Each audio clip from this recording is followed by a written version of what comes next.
All right, hello everyone. Kente Rosser here with In Demand. Going to go over a quick recipe today, how to make a dessert. Some may be familiar with it, some may not. It's a dessert called bread pudding.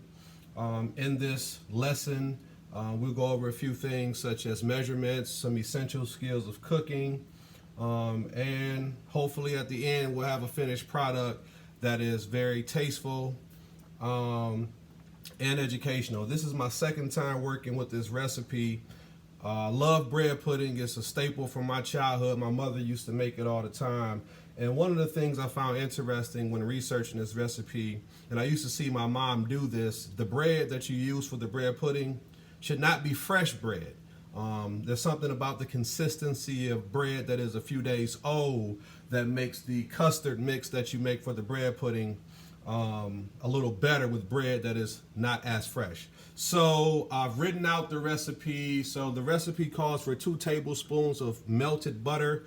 An easy way to do this is to sit the butter out the night before, or you could just throw a couple of tablespoons of butter into the microwave to melt it down, which we've already done. So we put that into our mix. The recipe also calls for 3/4 of a cup of sugar. So this is a very good exercise in mathematics or measurements. So I've measured out, I have a measuring cup here. There's a line here that says 1 cup, and there's a line here that says 1/4 of a cup, 1/2 of a cup, 3/4 of a cup, and then a full cup. So if your measuring cup, students, only has a line that says 1 cup, you can kind of gauge that a little bit underneath that 1 cup marker is where you will find 3/4 marker. So the recipe calls for 3/4 of a cup of sugar, which we have here. So we'll go ahead and throw that into the mix. The recipe also calls for 4 eggs, which I've already cracked, I've already beaten, so we'll go ahead and throw those into the mix.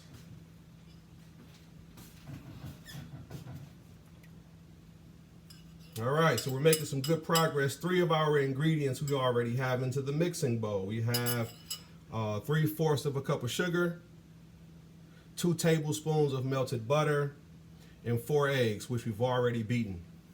The next piece that I want to point out that is a very key element to the recipe is the difference between a teaspoon, which is your smaller spoon, and a tablespoon, which is your bigger spoon.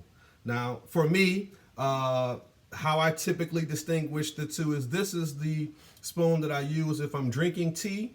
And actually, this is a spoon that I use if I'm eating cereal. I like a bigger spoon. But nonetheless, this recipe calls for you to know the difference between a teaspoon, which is a smaller spoon, and a tablespoon, which is a larger spoon. And so this recipe calls for 1 teaspoon of ground cinnamon. So what we'll do here is we will pour a teaspoon of ground cinnamon, and I'll pour it over here just in case some of it spills. All right.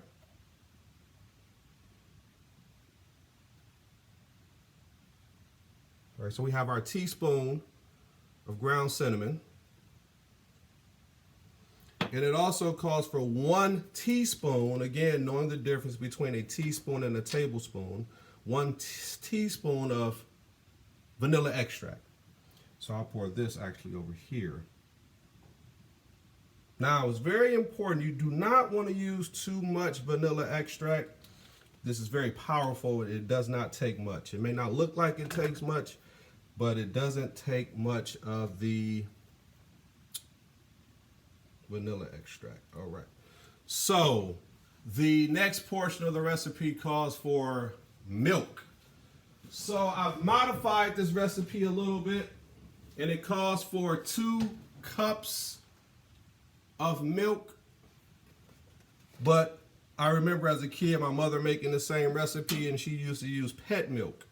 So what I'm going to do is I'm going to actually use 1 cup of regular milk.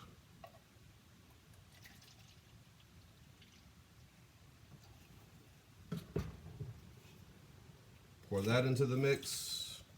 Again, so knowing the difference between your measurements, 1 cup of regular milk. The Cup indicator marker is already there. The 1 cup marker, just make sure you hit that line as close to possible, as close to as possible.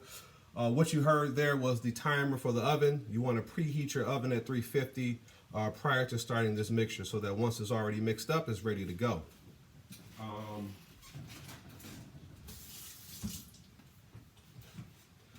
So again, I said I'm modifying this recipe a little bit. The recipe calls for 2 cups of milk. I'm using 1 cup of regular milk and 1 cup of condensed milk or sweetened milk. You may see a brand in the grocery stores called Pet Milk. That's the milk that my mother used to use when she would make this recipe. It's very thick. If you've never used this, it's very thick and it's very sweet. So,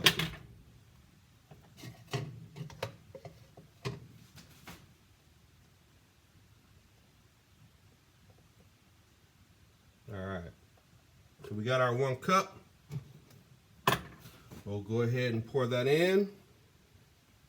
And you may have to scoop this out a little bit. You can use your teaspoon for that. We're making good progress here. All right, so I have my blender mixer here. We'll go ahead, start us up.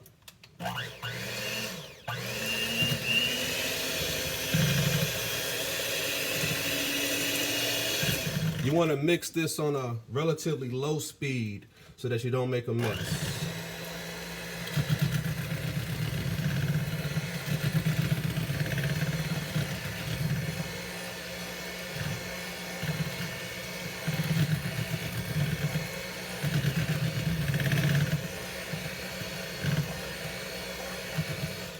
All right.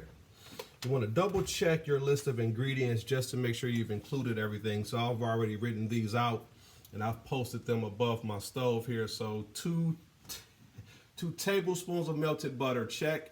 4 eggs, check. 1 teaspoon of cinnamon, check. 1 teaspoon of vanilla extract, check. 3/4 of a cup of sugar, check. And we have the 2 cups of milk again, which we've modified. 1 cup of regular milk, 1 cup of condensed milk or sweetened milk or pet milk, and we've mixed that all together. That mixture does not look pretty, but it smells delicious. And here we are right here with that mixture. And I'm using 2 different types of bread. So remember we said the bread should be a few days old, so it shouldn't be fresh bread. So I'm using a type of wheat bread that's whole grain. And I'm also using a type of cinnamon raisin bread. So I've already sliced that up. Here's what that looks like. I've already pre-sliced that.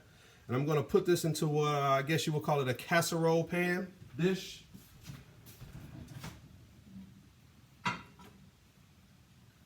just slide that in there. Here's what that looks like once it's in the dish. Right? Let's move a little bit of this out of the way.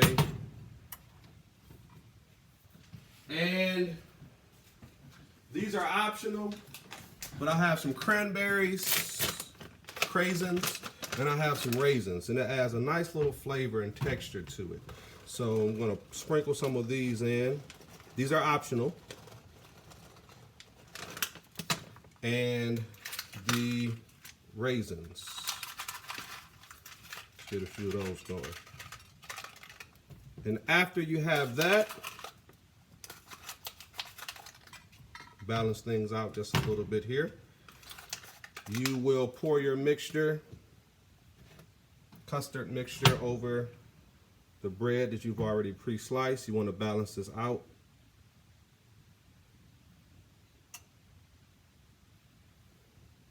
Try to make sure all the bread is covered.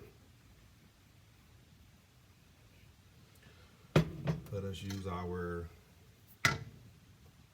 spoon to press it down a little bit.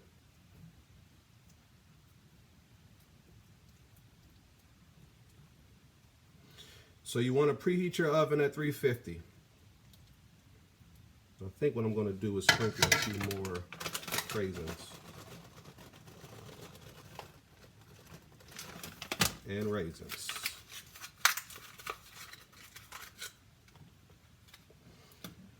And next you want to put this in the oven.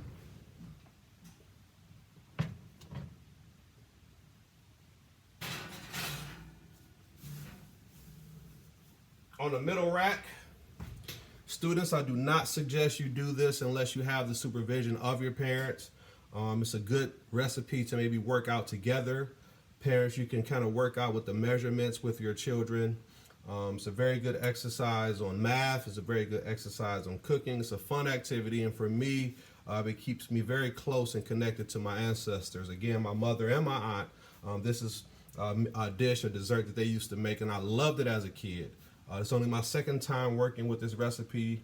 The first time it turned out pretty good. I've modified a few things, and I think it'll be good for you this time as well. It's one thing I have to double check, and that's the cooking time. I think it says 45 minutes, but I do remember the first time I made this dish, it had to stay into the oven a little while longer. So I'm going to set a timer for 45 minutes. I'm going to come back and check it at the 45-minute mark. And what you can do there, if it's not done, if it doesn't look, if the consistency doesn't look solid enough, just leave it in the oven for a few minutes longer. Keep an eye on it. Come back and check it. After it's done, let it cool, slice it up. I guarantee you, you'll love this dessert. So again, this is Kente Rosser making bread pudding with In Demand. Thank you.